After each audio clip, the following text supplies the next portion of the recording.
Ele tinha transferido tudo para o nome dela sem eu saber. Minhas mãos esfriaram de repente.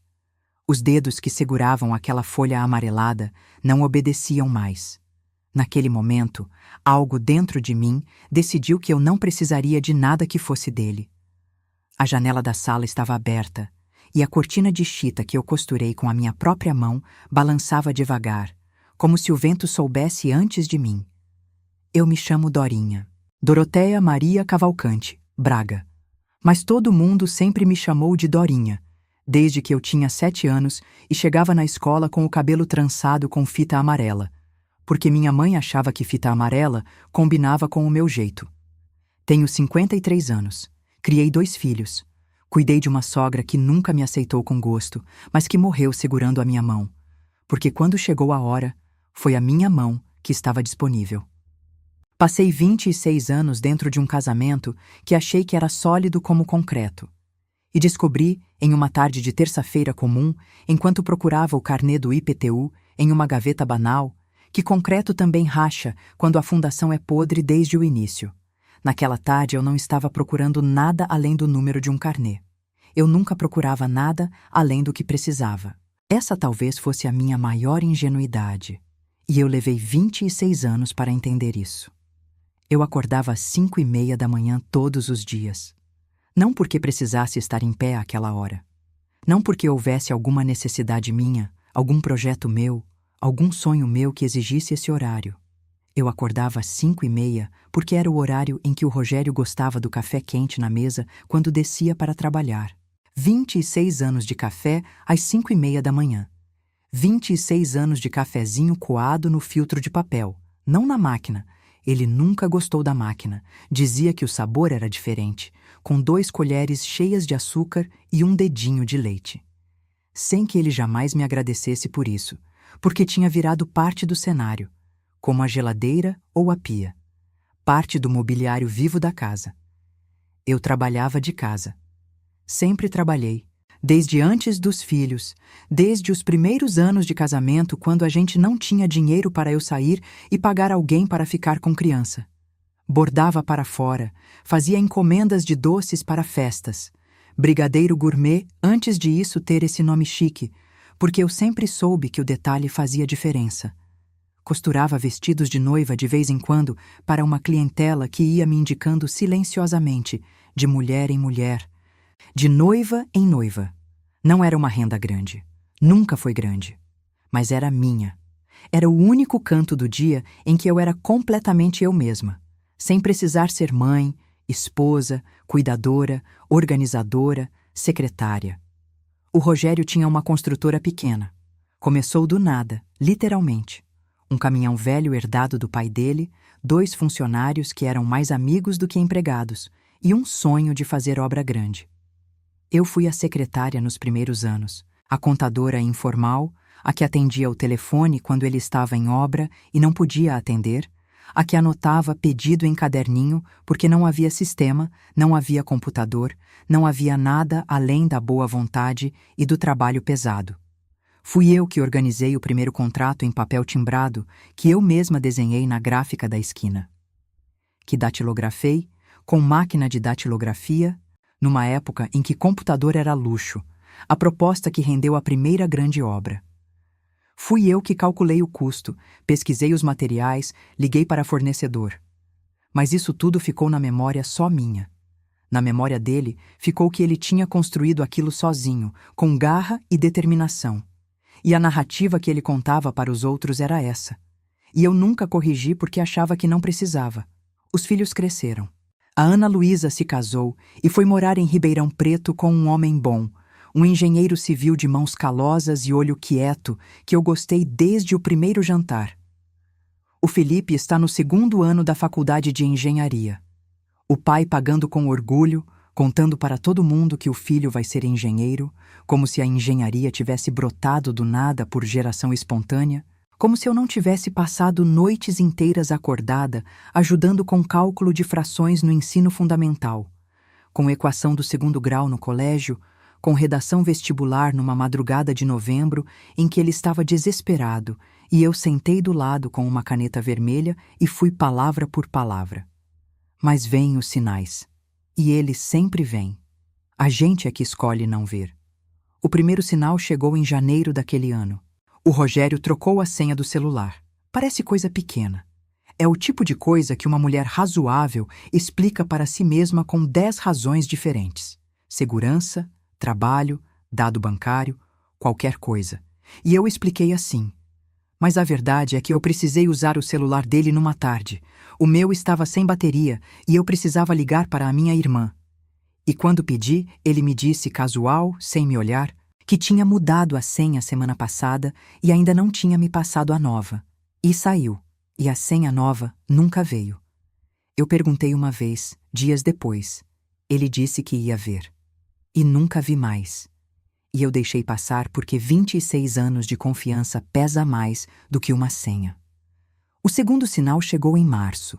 O Rogério começou a chegar tarde às quartas-feiras. Não toda quarta.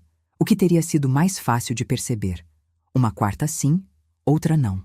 Com uma regularidade irregular, que é o pior tipo de irregularidade, porque não dá para encaixar num padrão com facilidade. Ele sempre tinha razão. Reunião com o cliente, visita de obra que atrasou, trânsito impossível. Eu ficava esperando o jantar esfriar, aquecendo o prato 2, 3 vezes. E quando ele chegava, ele comia rápido, falava pouco, ia tomar banho. Uma vez eu perguntei, de passagem, enquanto lavava a louça, se tinha mudado alguma coisa no trabalho, se estava sobrecarregado. Ele respondeu que tinha fechado uma parceria nova com uma construtora do outro lado da cidade, que ia dar mais trabalho no início, mas que compensaria no médio prazo. Eu disse, que bom, e terminei de lavar a louça. O terceiro sinal, e este dói mais porque veio de onde eu menos esperava, chegou em abril, num almoço de domingo na minha casa. Minha cunhada Sueli, a irmã do Rogério, nunca foi minha melhor amiga. A gente se respeitava com aquela cordialidade de família que é mais forma do que substância. Mas era uma mulher honesta, Sueli. Direta quando precisava. Naquele domingo, ela chegou, cumprimentou todo mundo, sentou à mesa e em algum momento entre o arroz e a carne, eu nem me lembro o que eu tinha feito de almoço. Ela me olhou de um jeito que nunca tinha me olhado antes. Foi rápido, 2 segundos, talvez 3. Um olhar de pena, um olhar de quem sabe alguma coisa que você não sabe.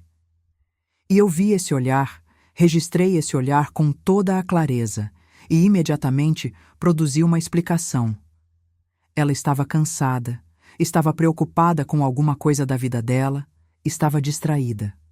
Depois ela desviou o olhar e foi pegar mais um pedaço de carne e a conversa continuou e o almoço terminou e todo mundo foi embora.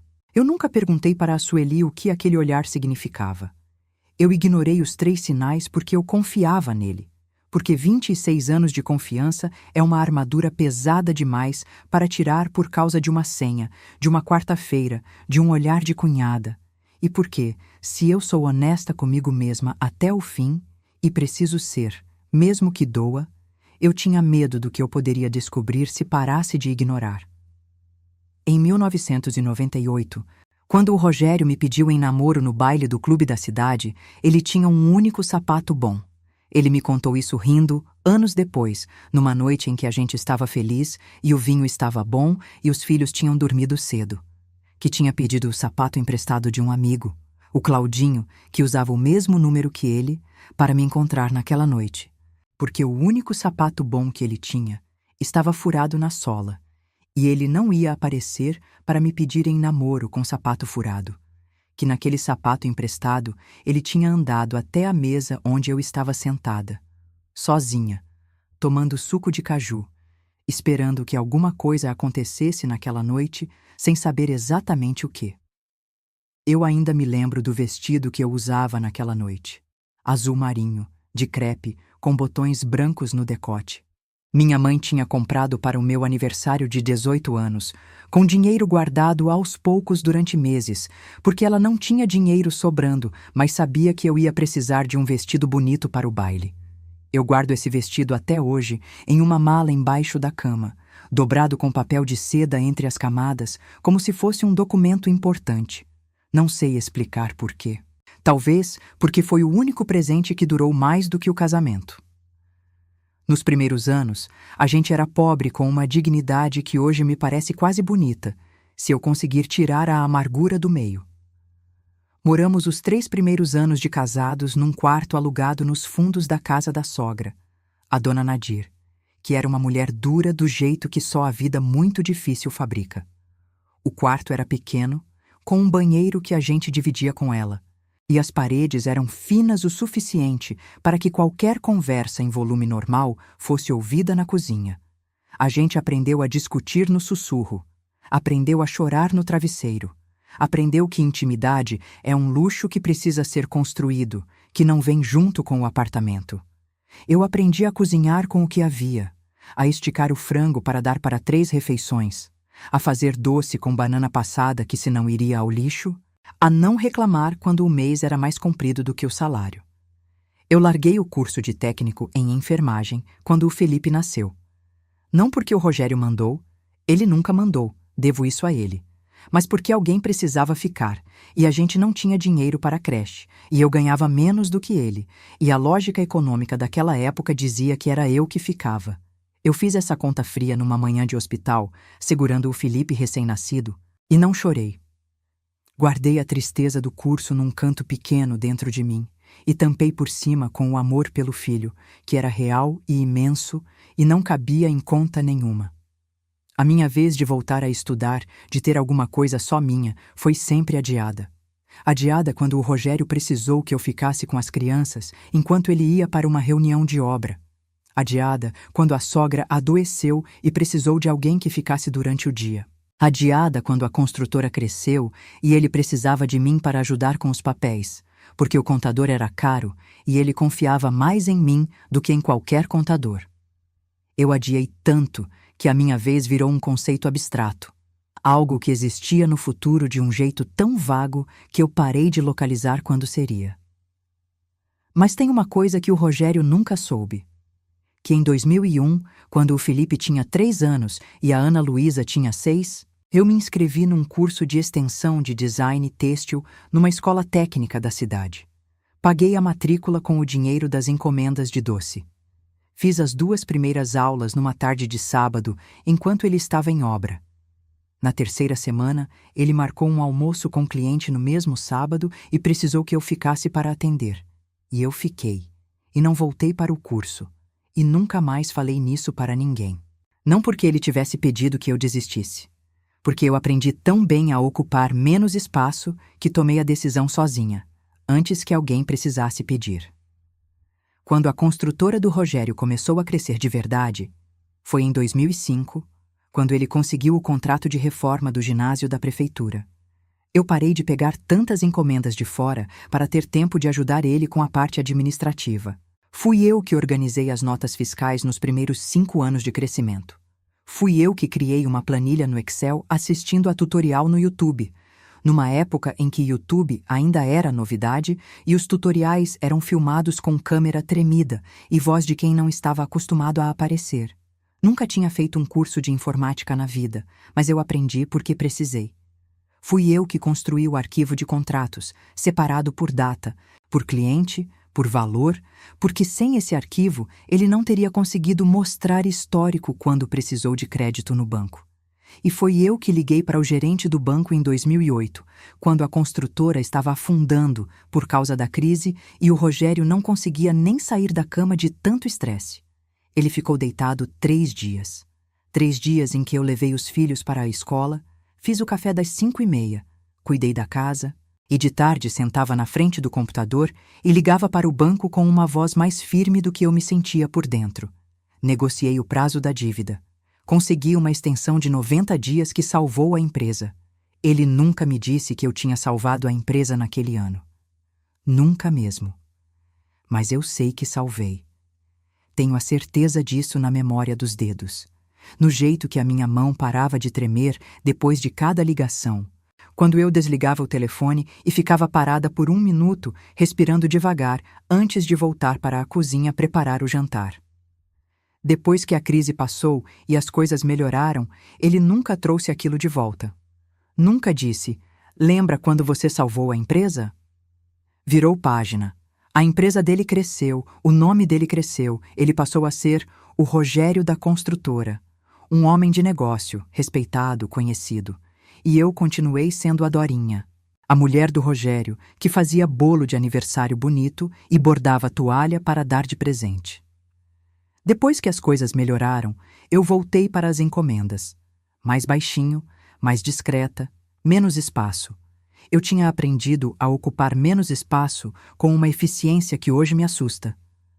A primeira descoberta aconteceu numa terça-feira de maio, tarde da tarde, quando a luz já estava daquela cor de fim de tarde que torna tudo um pouco mais irreal do que é. Eu estava procurando o carnê do IPTU. Uma coisa completamente banal. O tipo de tarefa que a mente faz no piloto automático enquanto o pensamento está em outro lugar. O banco tinha mandado um aviso de débito que eu não reconhecia e eu precisava do número do carnê para conferir. Abri a gaveta do escritório de casa.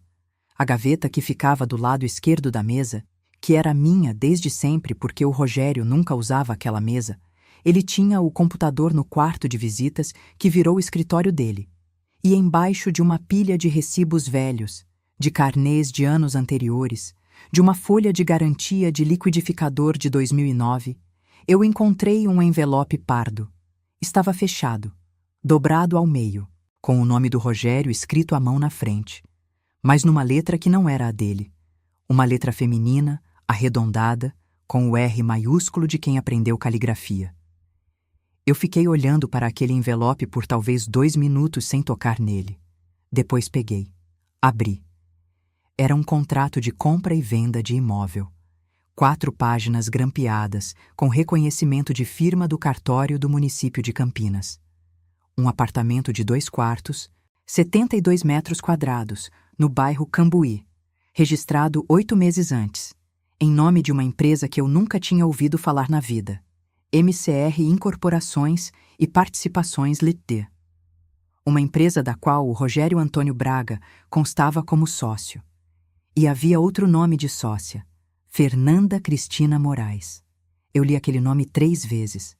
Fernanda Cristina Moraes. Eu não conhecia esse nome. Em 26 anos de casamento, eu nunca tinha ouvido o Rogério mencionar esse nome. Não em conversa de jantar, não em história de trabalho, não de passagem. E no contrato, o apartamento estava registrado como bem de uso comum dos sócios, destinado a uso residencial e corporativo, com uma cláusula adicional que eu precisei ler devagar, palavra por palavra, para entender o que significava. Significava que aquele apartamento pertencia a ela tanto quanto pertencia a ele. Que nenhum dos dois podia vender sem a assinatura do outro. Fui até o computador da mesa do escritório. Pesquisei o CNPJ da empresa que constava no contrato. Ela existia há exatamente 2 anos e 4 meses. Registro impecável, sem pendências. Um CNPJ que eu nunca tinha visto na vida, em 2 anos e 4 meses de existência, numa época em que eu ainda ajudava com as finanças da construtora principal.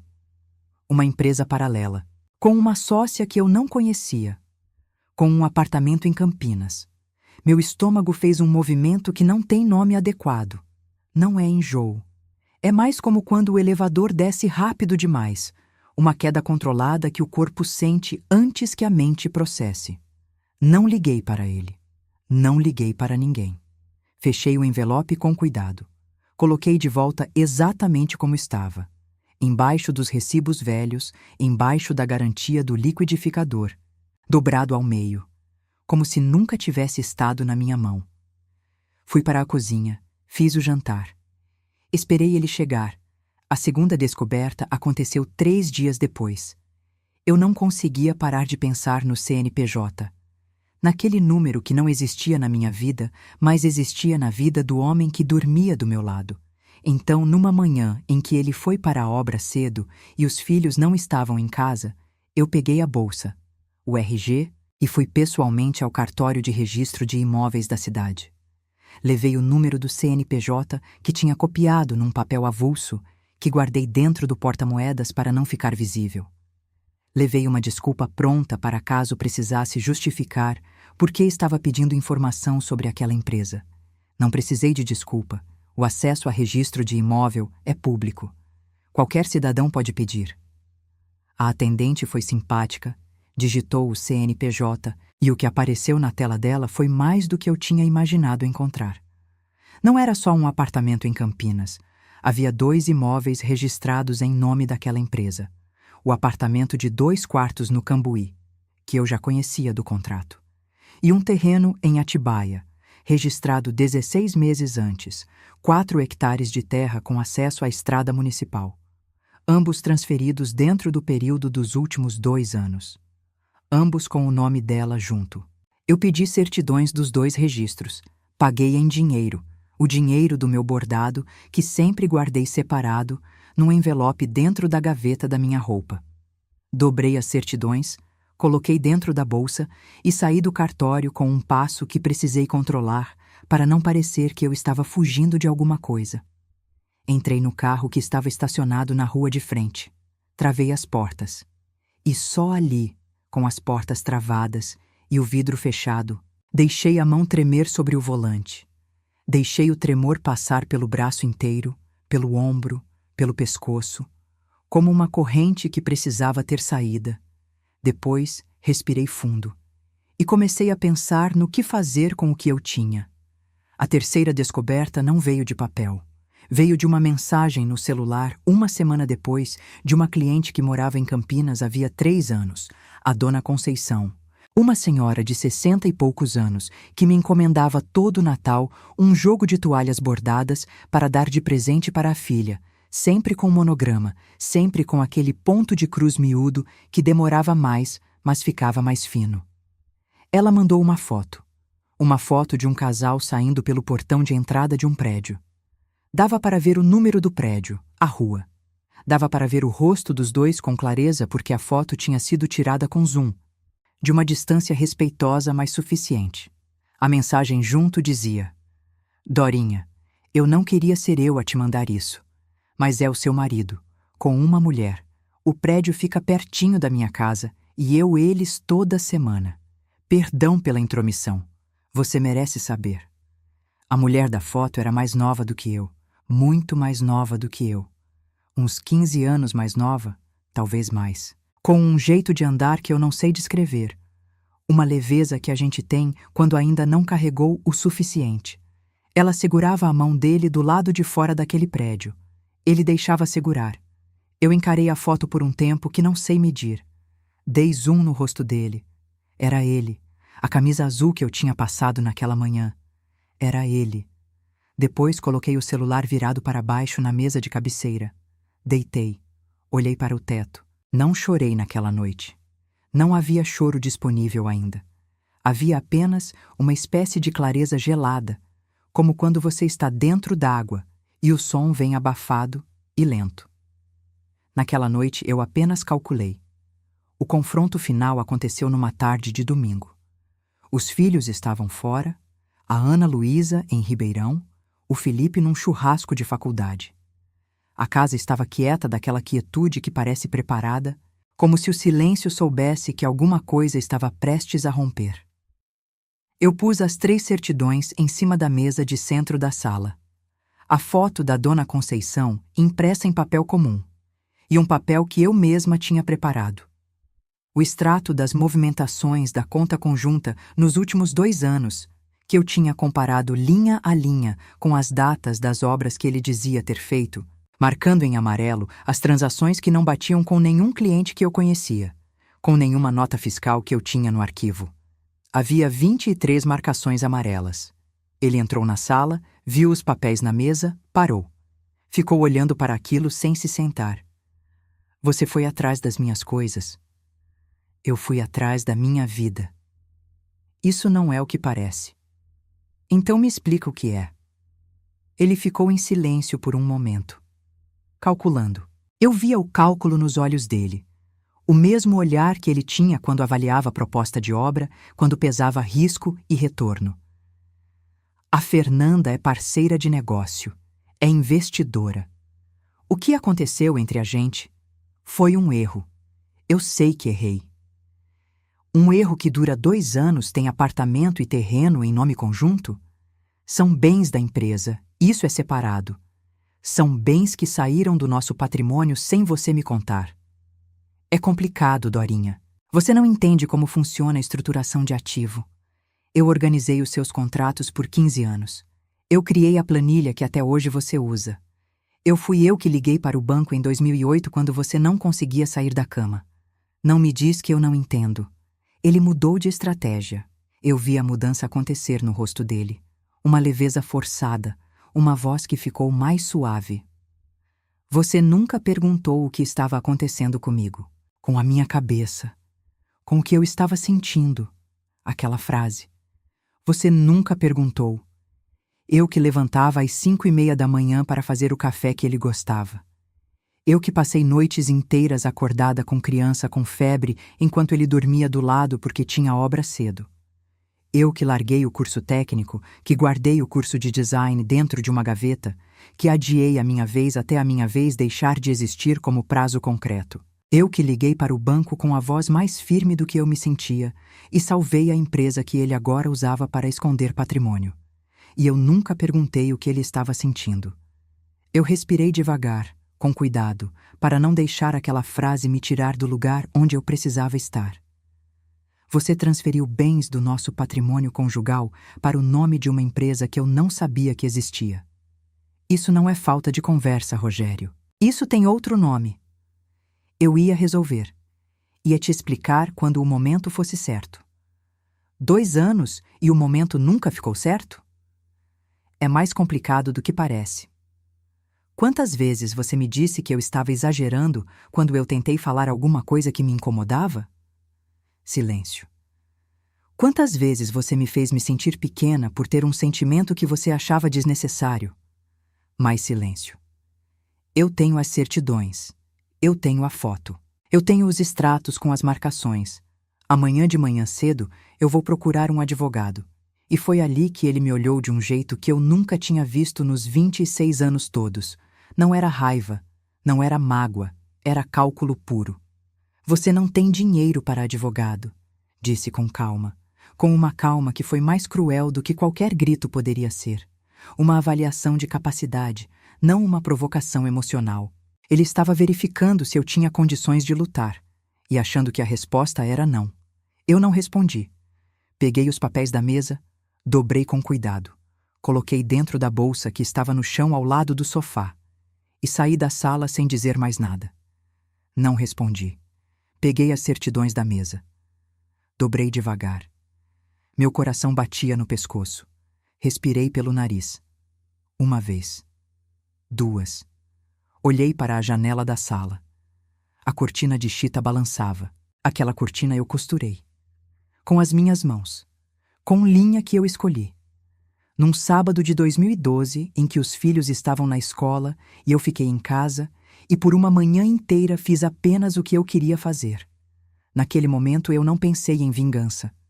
Não pensei em quanto dinheiro eu tinha direito. Não pensei nos filhos, no futuro, no que as pessoas iam dizer. Eu pensei só naquela cortina, naquela manhã de 2012, naquele sábado que foi meu. Foi ali que algo dentro de mim terminou de vez. Ele disse mais alguma coisa atrás de mim. Eu não ouvi, ou ouvi, mas as palavras não chegaram até onde eu estava. Saí da sala sem correr.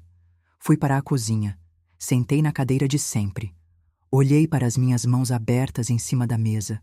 As mesmas mãos que organizaram os contratos, que ligaram para o banco, que bordaram, que cozinharam, que seguraram filho doente às 3 da manhã.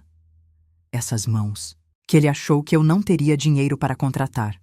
O primeiro mês foi o mais difícil de uma forma que eu não esperava. Não porque o Rogério foi embora. Pelo contrário. Ele não foi. Ficou. Como se a situação fosse temporária. Como se eu fosse processar aquilo tudo, entrar em colapso de um jeito visível, e depois ceder.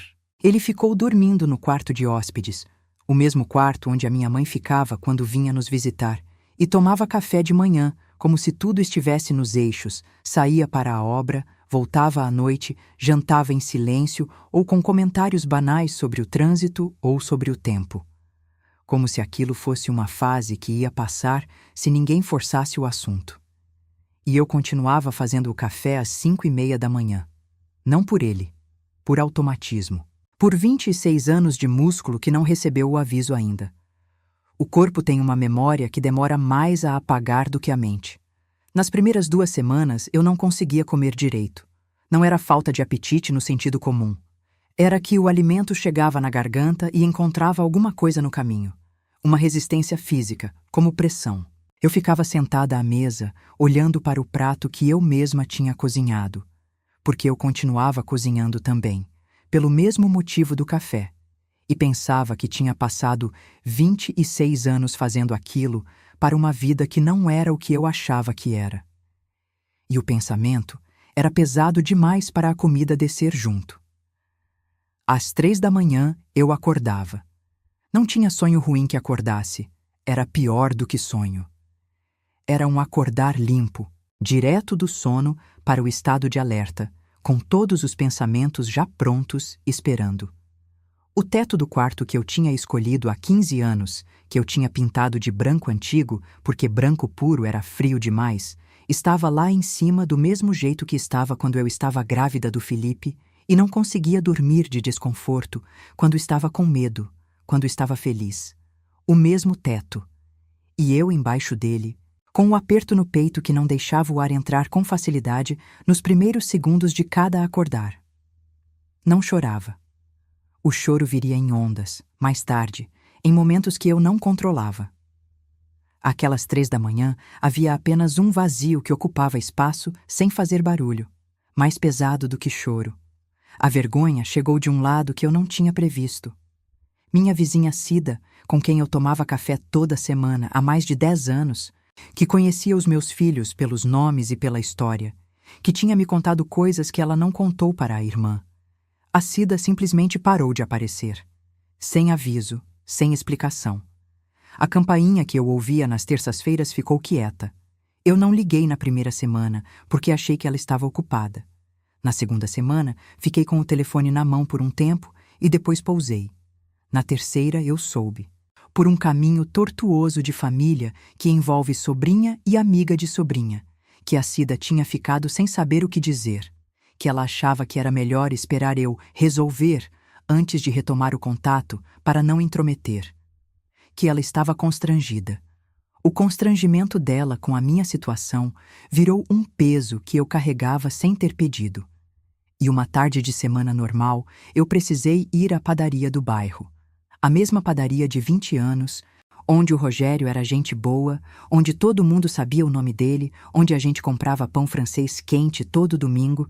E o homem do balcão, o seu Arnaldo, que me conhecia há tanto tempo quanto a padaria existia, me olhou com uma expressão que ele tentou controlar e não conseguiu completamente, e perguntou com a voz baixa de quem está sendo discreto, mas na realidade anuncia: "A senhora está bem. O seu marido passou aqui mais cedo com uma moça que eu não conheci." Eu paguei o pão, agradeci, dei boa tarde, saí, entrei no carro estacionado do lado de fora, sentei, fechei a porta e fiquei parada, sem conseguir arrancar por um tempo que eu não registrei. Mas o pior não foi a Cida, não foi o seu Arnaldo, não foi o olhar das pessoas que sabiam e não sabiam como se portar. O pior foram as dúvidas sobre mim mesma, porque essas não vieram de fora. Essas vieram de dentro, com a minha própria voz, na minha própria cabeça, às 3 da manhã, quando o teto parecia mais baixo do que era. E se ele tinha razão? E se eu realmente nunca perguntei o que ele estava sentindo? E se eu me perdi tão completamente dentro do papel de esposa, mãe, organizadora, apoiadora, que em algum ponto deixei de ser presença humana para ser função doméstica? E se o que eu via como dedicação, ele vivia como ausência de outra coisa, de alguma coisa que eu não soube dar? E se eu falhei? Esse pensamento específico, com essa forma específica, é o mais perigoso de todos.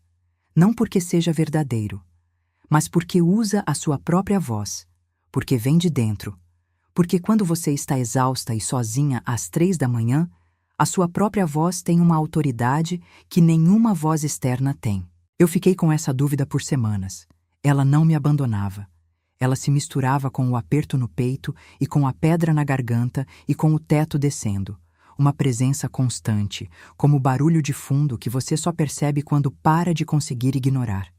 Numa quinta-feira à noite, exatamente 22 dias depois do confronto, com a casa silenciosa e o Rogério no quarto de hóspedes, o celular tocou. Eu estava sentada na cama com o celular na mão, sem estar usando ele, só segurando, como quem segura alguma coisa para ter algo entre os dedos. O nome dele apareceu na tela. Eu fiquei olhando para aquele nome por um tempo longo. Longo o suficiente para que o celular ameaçasse cair na caixa de correio. Atendi. Dorinha. A voz era diferente, mais baixa, menos construída do que de costume, mais cansada. O que foi, Rogério? Eu queria conversar. De verdade, dessa vez. Não do jeito que ficou naquele domingo. A gente conversou no domingo. Não do jeito certo. Eu me perdi, Dorinha. Eu sei que errei. Eu sei o tamanho do que eu fiz. Eu fiquei em silêncio. 26 anos não é pouca coisa. A gente construiu uma vida. Os meninos, a casa, tudo isso. Eu não quero jogar fora assim. Me dá uma chance de sentar e conversar de verdade. E foi aí que a hesitação veio. Não vou mentir sobre isso. Seria mais fácil e mais limpo se eu pudesse dizer que não hesitei. Que eu sabia exatamente o que fazer. Que a decisão foi simples. A hesitação veio de verdade, com força. Porque 26 anos não é um número. É o Felipe recém-nascido e o Rogério segurando ele pela primeira vez com aquela cara de susto e amor que eu nunca tinha visto nele antes.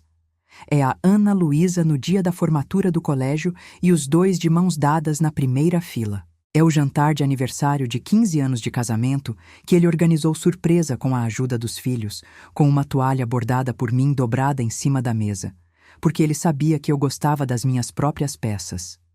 26 anos são texturas, são cheiros, são um repertório de momentos reais que não cabem dentro de um advogado, que não se dissolvem porque foram traídos. Eu fiquei com o celular no ouvido por um tempo que não consigo medir. Depois eu disse, com uma voz que saiu mais calma do que eu esperava. Boa noite, Rogério.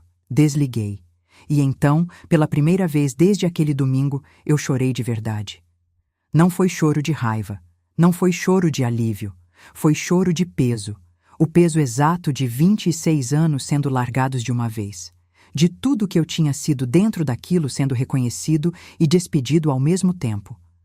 Foi um choro que durou muito e que não tinha fundo fácil. E quando terminou, eu estava deitada com o travesseiro molhado e uma exaustão no corpo que não era cansaço físico. A minha irmã mais nova, a Cláudia, que foi tão mais jovem que eu sempre a criei mais como filha do que como irmã, que tem 43 anos e ainda me liga quando está com medo de alguma coisa, veio me visitar no sábado seguinte. Ela trouxe bolo.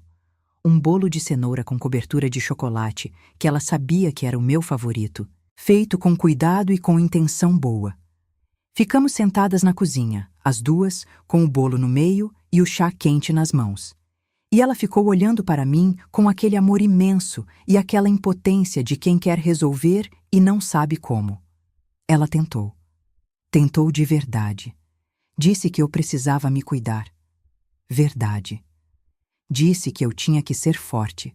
Também verdade, mas do tipo de verdade que não ajuda na hora. Disse que talvez valesse a pena tentar terapia de casal, porque ela tinha ouvido que às vezes os homens se perdem, mas encontram o caminho de volta, que ela tinha uma amiga que tinha passado por uma coisa parecida e o casamento tinha sobrevivido, e hoje era mais sólido do que antes.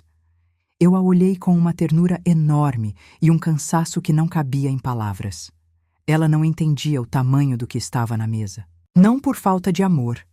O amor dela era absolutamente real e me segurou de formas que ela não sabe, mas porque ela nunca tinha estado naquele lugar específico onde a traição não é apenas uma pessoa que errou. É uma revisão inteira de quem você foi. É descobrir que a vida que você vivia não era a vida que estava acontecendo. É perceber que você dormiu do lado de alguém por 26 anos e não sabia o que estava acontecendo na cabeça dele. E isso te faz questionar tudo que você achou que sabia sobre qualquer coisa. A Cláudia ficou 2 horas. Saiu acreditando que tinha ajudado, e de certa forma tinha. A presença dela foi real. O bolo foi real. O amor foi real. Eu fechei a porta depois que ela foi embora e fiquei parada no corredor por um momento. E me senti mais sozinha do que antes de ela chegar. A solidão com gente ao redor é a mais pesada de todas, porque não tem como explicar sem soar ingrata. Numa manhã de julho, era uma quinta-feira. Eu sei porque na quinta-feira o lixo passa cedo e eu ouvi o caminhão lá fora.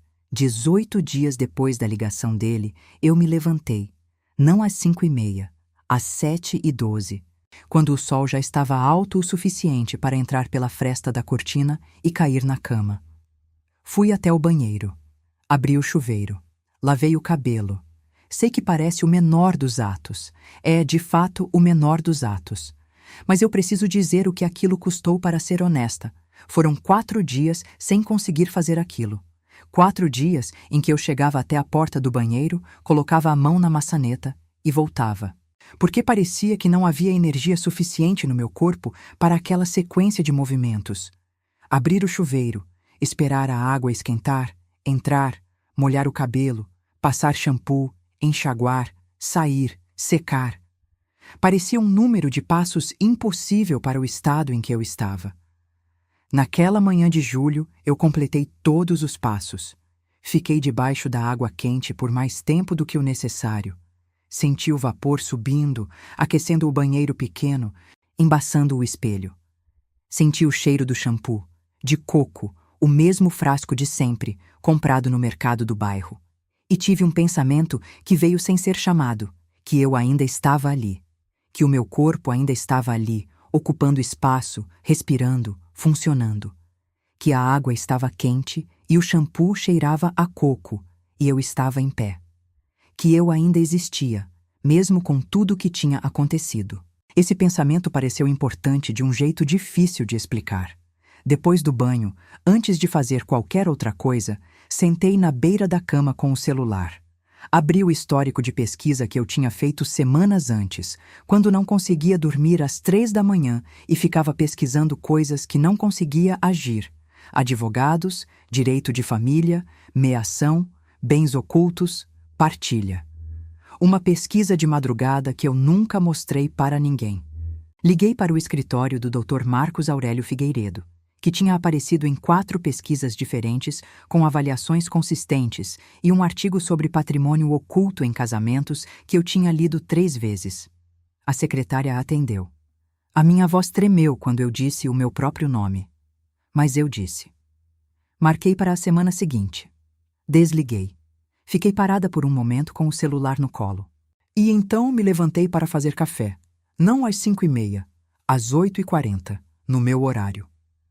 2 semanas depois, sentada numa cadeira estofada de couro desgastado no escritório do Dr. Marcos, numa tarde de quinta-feira com o ar-condicionado um pouco alto demais, eu coloquei as 3 certidões em cima da mesa. A foto impressa da Dona Conceição. O papel com os extratos marcados em amarelo.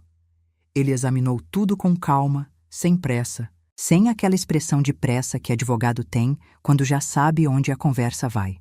Demorou. Quando terminou, me olhou. Senhora Doroteia, a situação é irregular do ponto de vista do direito de família. Bens adquiridos durante a constância do casamento sob regime de comunhão parcial, que é o caso aqui, pelo que a senhora descreveu, integram o patrimônio comum, independente de como foram registrados. A transferência para uma empresa sem consentimento da cônjuge é contestável. Quanto tempo leva? Depende de muita coisa, mas a senhora tem documentação sólida. Isso conta muito. Eu tinha documentação sólida porque passei 26 anos organizando o documento. Aquela habilidade que ele nunca tinha reconhecido foi a que me salvou. Não foi rápido. Não foi sem custo emocional. Foram audiências onde eu sentava de um lado de uma mesa longa e o Rogério sentava do outro, com o advogado dele do lado, e às vezes com a Fernanda do lado de fora na sala de espera. Isso eu sabia porque a recepcionista era conhecida de uma cliente minha e me contava detalhes que eu não pedi, mas que às vezes eu precisava ouvir para entender o tamanho real do que estava acontecendo. Mas eu estava sentada naquela mesa, com as minhas certidões organizadas na bolsa, separadas por data, do jeito que eu aprendi a fazer sozinha, assistindo a tutorial, porque alguém precisava organizar. 2 meses depois da primeira consulta, eu reabri as encomendas de bordado. Mandei uma mensagem de texto simples para as clientes antigas. Sem explicação, sem desculpa, sem drama, apenas: boa tarde, estou disponível para encomendas novamente. Prazo de entrega: 15 a 20 dias, dependendo da peça. Quem tiver interesse pode me chamar aqui. Em 48 horas, eu tinha 9 pedidos confirmados. Uma das clientes, a dona Vera, de Valinhos, que sempre me encomendava toalhas de mesa bordadas para dar de casamento, porque dizia que o presente mais bonito era o feito à mão. Me mandou uma mensagem que eu li 3 vezes antes de guardar. Dorinha, eu sempre soube que você fazia o bordado mais bonito da região. Fico feliz que você voltou. Bem-vinda de volta. Guardei essa mensagem. Está no celular até hoje. Não tem um dia específico em que eu posso dizer: foi aqui que eu acordei. Foi aqui que eu voltei. Foi aqui que ficou bom. É mais gradual do que isso. É mais silencioso. Foi numa tarde comum de setembro, enquanto eu esperava o macarrão cozinhar e mexia o molho com uma colher de pau, que eu percebi que estava cantarolando. Uma música sem nome, sem letra, uma melodia que eu estava inventando enquanto mexia. E eu não tinha percebido que estava fazendo isso. Só percebi quando parei de fazer. E fiquei um momento parada com a colher na mão. E pensei: eu estou bem. Não curada. Não sem cicatriz. Não no mesmo lugar de onde eu saí. Mas bem, de um jeito que eu conseguia sentir no peso dos ombros. Um peso que tinha ficado menor sem que eu tivesse percebido exatamente quando. Continuei mexendo o molho. A partilha foi concluída em março do ano seguinte, depois de 11 meses de processo. Eu e o Dr. Marcos conseguimos o reconhecimento de 42% do patrimônio movimentado através da empresa paralela, mais a ameação integral do patrimônio declarado que havia sido construído durante o casamento. Em números concretos, uma casa no meu nome, registrada no cartório com o meu RG e o meu CPF, sem mais ninguém. Uma indenização cujo valor eu nunca tinha visto reunido numa conta bancária da minha vida. E a certeza, registrada em papel com firma reconhecida, de que o Rogério tinha tentado me deixar sem nada. E não tinha conseguido, porque eu tinha guardado as certidões. Porque eu tinha ido ao cartório pessoalmente e pedido as fichas. Porque eu tinha 26 anos de hábito de organizar documento que ele nunca tinha reconhecido como habilidade, que nunca tinha aparecido em nenhuma narrativa que ele contava sobre a própria trajetória. Essa habilidade foi a arma. Comecei a construir o que viria a seguir com as ferramentas que eu sempre tinha tido: as mãos, o bordado, a capacidade de aprender sozinha. Reabri as encomendas não como atividade de complemento de renda. Reabri como atividade principal, com intenção, com foco. Criei uma conta no Instagram com a ajuda da Ana Luísa, que veio me visitar um fim de semana com o bebê novo no colo e passou uma tarde inteira me mostrando como fotografar as peças com a luz que vinha pela janela. A mesma janela da cortina de chita que eu levei para a casa nova. Aprendi a fotografar. Aprendi sobre ângulo de luz, sobre fundo neutro, sobre mostrar o detalhe do ponto. Aprendi que a foto vem de antes do preço, que a história da peça vem de antes da foto. Em 3 meses eu tinha 300 seguidoras. Em 6, 2.800. Comecei a receber pedidos de fora do estado. São Paulo capital, Rio de Janeiro, Belo Horizonte, uma encomenda de uma brasileira morando em Lisboa que achou o perfil e quis uma toalha de mesa com o brasão da avó reproduzido em ponto de cruz. A loja virtual eu criei com a ajuda de uma jovem chamada Isabela, 22 anos, que eu encontrei por indicação de uma cliente e que entendia de tecnologia e plataforma e vendas online o que eu não entendia. A gente fez uma troca. Ela me ensinava o digital, eu ensinava ponto de cruz nas tardes de sábado. Foi uma troca boa para os 2 lados. No primeiro ano completo, a minha faturação superou o que eu recebia ajudando informalmente na construtora do Rogério. No segundo ano, eu contratei 2 bordadeiras para trabalhar comigo. Mulheres da minha região, que sabiam bordar, mas não sabiam vender, que eu ensinei a fotografar e a apresentar o trabalho com o cuidado que ele merece. No terceiro ano, quando eu tinha 52 anos e havia pessoas ao meu redor que às vezes tentavam me dizer, com a melhor das intenções e o pior do timing, que era tarde demais para construir alguma coisa nova. O meu negócio chegou a um número que eu não esperava nunca alcançar com o meu trabalho. Não vou dizer o número aqui, porque o número não é o ponto. O ponto é o que estava embaixo do número. As mãos que eu aprendi a confiar. A habilidade que nunca foi reconhecida, mas nunca parou de crescer. A clareza de que o que eu construí com o que eu tinha, sem precisar que ninguém reconhecesse primeiro para que eu pudesse começar. Senti. Ele ligou numa tarde de novembro, no 3º ano. Eu estava no ateliê. Um cômodo que eu adaptei no fundo da casa nova, com janela grande para o jardim que eu mesma tinha plantado, com estantes cheias de linha, organizadas por cor, com fotografias das peças nas paredes como uma espécie de mapa de onde eu tinha chegado. O nome dele apareceu na tela do celular. Eu olhei. Tinha soubido, por terceiros, por um cliente em comum que me encontrou numa exposição de artesanato e comentou sem saber o tamanho do que estava dizendo, que a construtora tinha falido, que a parceria com a Fernanda tinha se desfeito de um jeito que gerou processo judicial entre os dois, que havia dívidas. Atendi. Dorinha.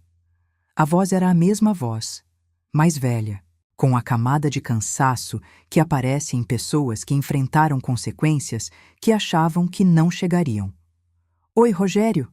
Eu precisava ligar. Eu sei que não tenho o direito de pedir nada. Mas a situação está muito difícil aqui. A construtora fechou.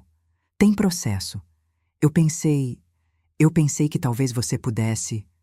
Rogério. Oi. Eu não posso ajudar com isso. Silêncio do outro lado. Um silêncio longo, do tipo que tem peso. Eu entendo.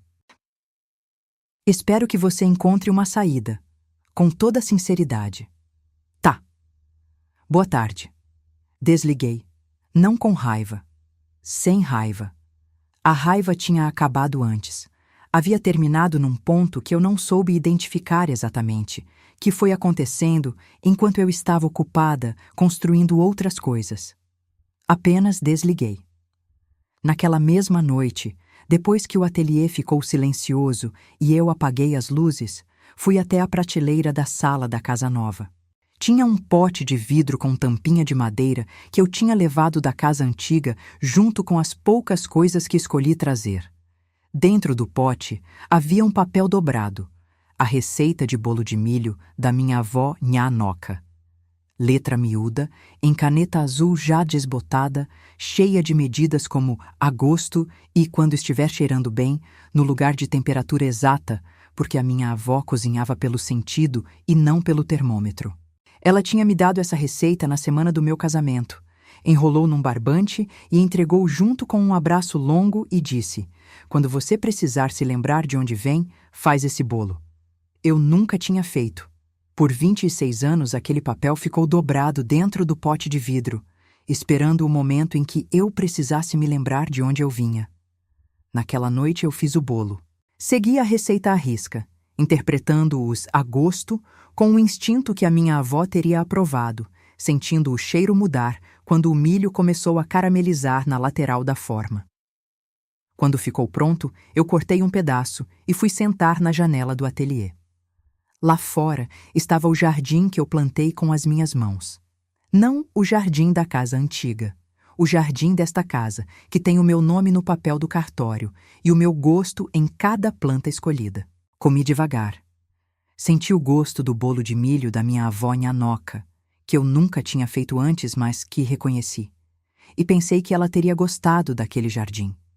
Se você já esteve nesse lugar escuro, sem saber se tinha saída, sem saber se ia conseguir se levantar, sem saber se valia a pena tentar, e encontrou o caminho de volta para você mesma, me conta nos comentários.